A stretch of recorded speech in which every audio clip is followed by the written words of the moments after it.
Tirar uma horinha do dia ou quem sabe à noite antes de dormir para contar uma história para o seu filho. Com certeza, mais tarde no futuro, ele vai lembrar disso com muito carinho.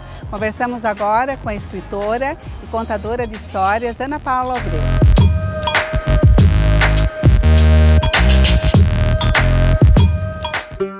Mesmo com um tempo curto, há uma atividade simples que faz toda a diferença na construção do vínculo entre pais e filhos: contar histórias. Sobretudo, aquelas que podem lhes ensinar, através do exemplo, conceitos essenciais para a vida, como a simplicidade, a felicidade com o que se tem, a importância do empenho para alcançar os objetivos. Crianças podem ter experiências transformadoras durante a interação com o livro. E sobre esse assunto a gente conversa hoje aqui com a escritora e contadora de histórias, Ana Paula Abreu. Muito obrigada por nos receber aqui na sua casa. Um assunto muito interessante, uma casa repleta de livros, muitas histórias para contar. Queria que você dissesse para mim qual é a relação entre pais e filhos na hora da contação de histórias.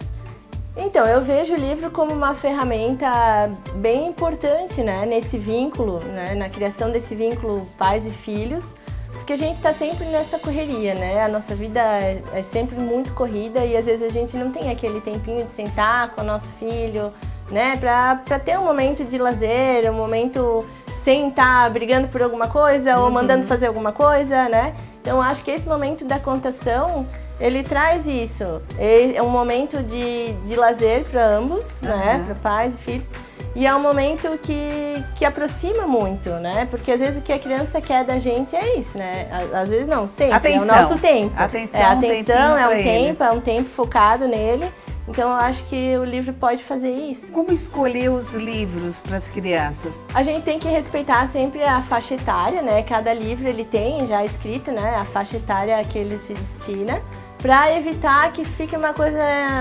cansativa, enfadonha, chata para a criança, né? Porque se a gente for ler uma história muito longa para uma criança pequena, ela vai se cansar e vai achar, né, que o livro é uma coisa chata.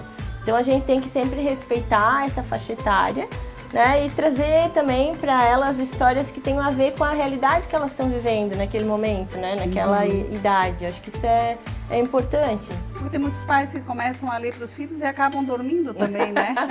também. O pai dorme e a criança fica. Né? Como alongar esse tempo de contação de histórias, debater a história, pedir para a criança contar a versão dela? Eu acho interessante, depois da contação, né, a gente quem tem aquele tempinho a mais, às vezes a criança não dorme, ainda quer ficar naquela história, gostou da história, da gente poder alongar isso, pedindo para a criança contar a versão dela, porque tem muitas crianças, né, as crianças até 6 anos ali, elas não sabem ler ainda, né, mas elas conseguem ver as imagens, né, as ilustrações e criam a história de acordo com o que elas, né, imaginam ali vendo os desenhos.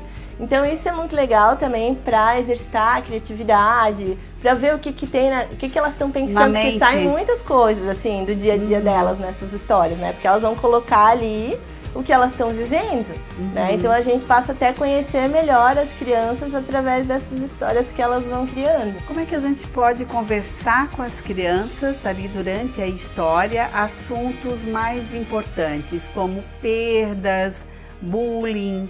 Como abordar esse assunto com a leitura? Bom, a gente tem vários livros, né, que trazem esses assuntos que são difíceis mesmo da gente começar a conversar, né, do nada, assim, chegar com esses assuntos em casa.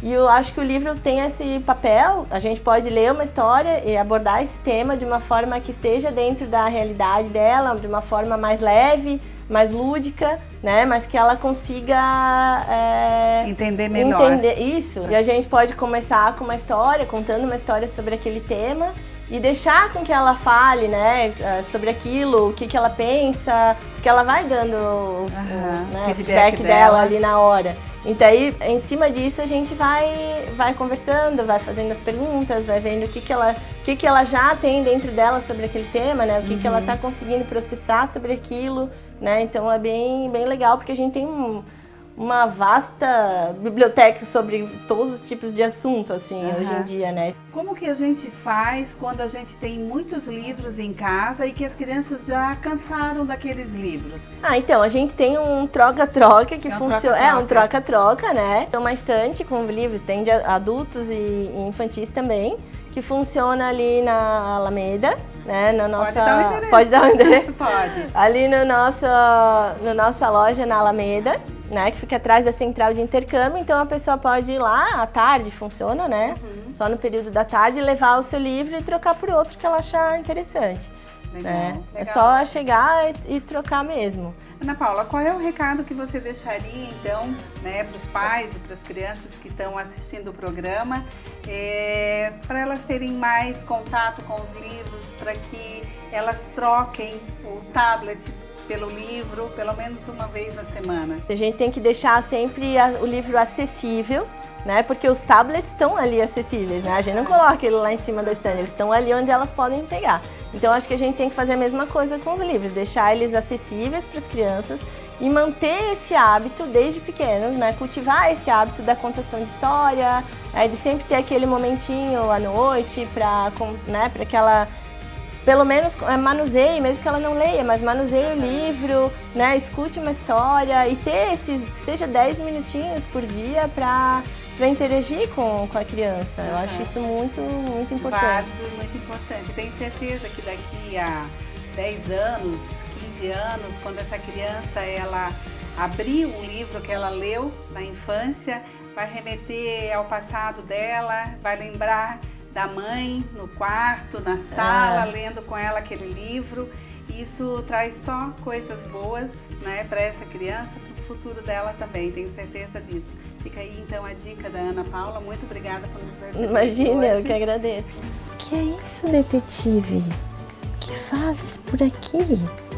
Vim saber da receita, mas não consegui resistir. Vou revelar o mistério, mas saia daí, por favor. O ingrediente secreto da sopa é uma pitada de amor.